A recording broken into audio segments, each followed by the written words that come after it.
Assalamualaikum warahmatullahi wabarakatuh. Kembali lagi di channel Dokter Otomotif, channel edukatif seputar dunia otomotif. Pada kesempatan kali ini saya akan membahas mengenai sistem rem, khususnya untuk sistem rem pada Toyota Yaris seri NCP91 ya. Jadi Yaris yang lama ini, tahun 2006, 2008 ya. Kita akan membahas mengenai sistem, kemudian beberapa komponen pada sistem rem Toyota Yaris.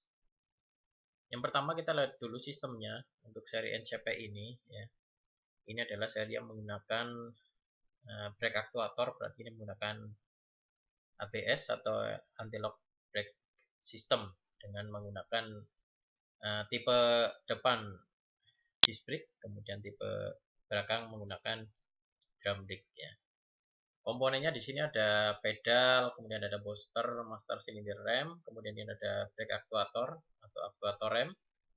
Kemudian nanti ada selang-selang flexible hose ya, baik yang ke depan maupun yang ke belakang. Kemudian baru disalurkan ke 4 roda, 2 depan 2 belakang.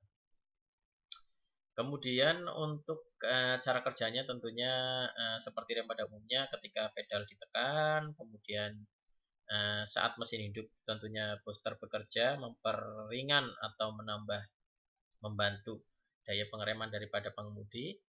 Kemudian tekanan mekanis ya, tenaga mekanis dari pedal rem akan diubah menjadi tekanan hidrolis oleh brake master cylinder, kemudian akan didistribusikan tekanannya ke aktuator rem, kemudian di aktuator rem ini akan didistribusikan ke keempat roda. Tentunya medianya adalah fluida minyak rem ya.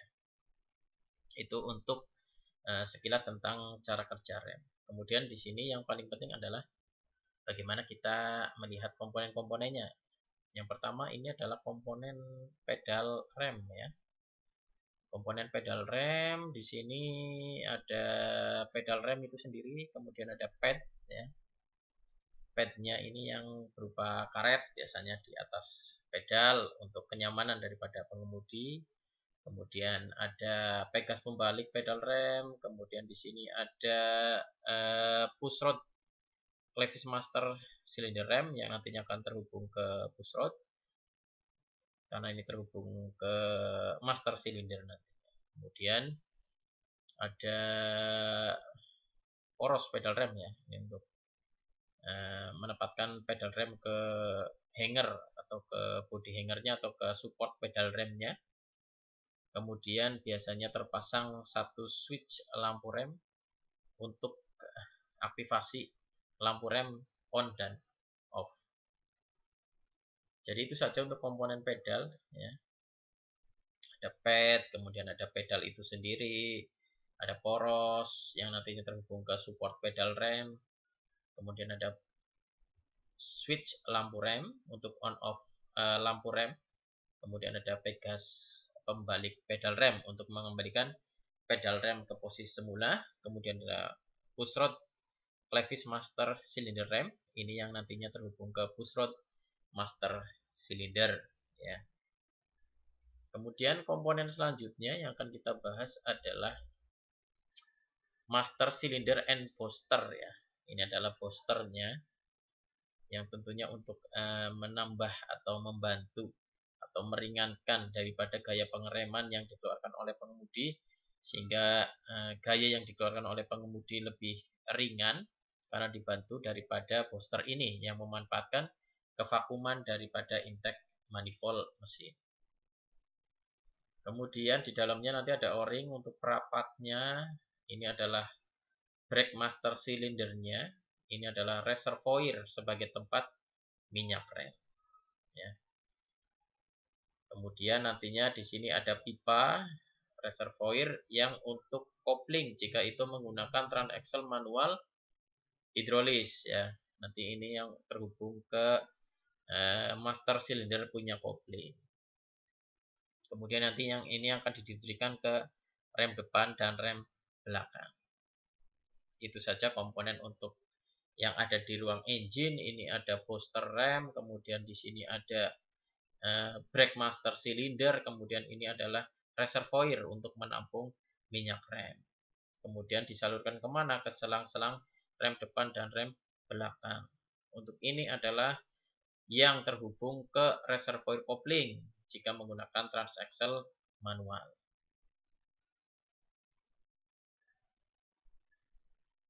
Selanjutnya kita akan melihat komponen yang ada pada rem depan dengan tipe cakram. Dengan tipe cakram, komponennya di sini ada disc brake, ini adalah rotornya atau disknya atau piringannya. Kemudian ada flexible hose, ini flexible hose, selang ya. Selang yang nantinya masuk kemana? Selang yang nantinya masuk ke komponen ini, yang namanya cylinder disc brake assembly ya, atau kaliper ya, kaliper rem, cylinder disc brake assembly atau kaliper rem, yang nanti di dalamnya ini ada seal piston, kemudian ada piston kaliper, kemudian ada cylinder boot, kemudian ada piston set ring disc untuk brake depan. Ini untuk pengunci daripada cylinder boot yang melindungi piston disc brake depan supaya tidak kemasukan air, debu ya, sehingga tidak macet nanti. Untuk seal piston ini untuk apa? Mencegah minyak rem keluar daripada kaliper ini ya, atau silinder disc.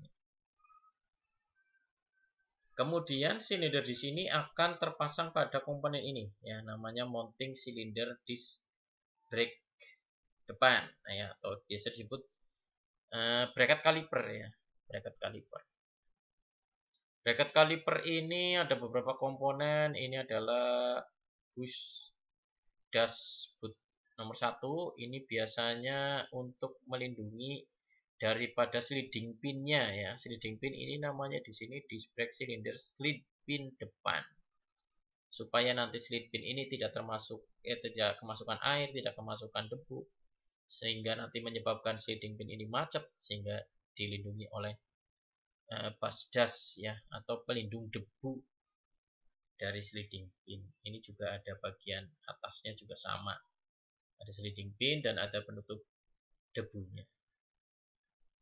Kemudian komponen selanjutnya di sini ada pad kit ya. Pad kit ini adalah komponen yang nantinya bergesekan dengan disc brake.